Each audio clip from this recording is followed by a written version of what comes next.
Good evening and thanks for joining us tonight. I'm Jalen Banks. It's not just the presidential primary Wisconsin is voting on Tuesday. Our Brandon Ross joins us with a full ballot breakdown with what you need to know before you head to the polls this week. Wondering what'll be on your ballot on Tuesday? Well, let's break it down. We'll start with the big one, the presidential primary. Democrats, your choices are President Joe Biden, Minnesota Congressman Dean Phillips, who has already dropped out of the race, or the uninstructed vote, an option many progressives in the state are choosing in protest of President Biden's handling of the war in Gaza. Republicans, you have 5 candidates to choose from, although Donald Trump is the only one still in the race. You also have the uninstructed option, although there isn't the same kind of organized movement for conservatives to make that choice.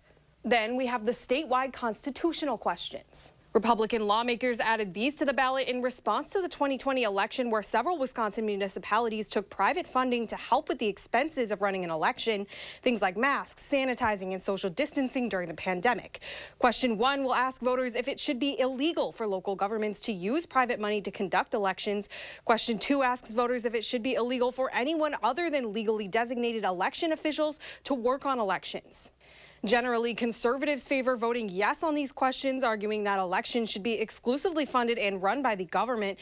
Liberals tend to advocate for voting no on the measures, saying they're too broad and could limit voting access. We've also got plenty of local elections on the ballot. 91 Wisconsin school districts have referendums coming up on Tuesday. 4 of those are in Dane County. Now that's Stoughton, Wisconsin Heights, McFarland, and Marshall.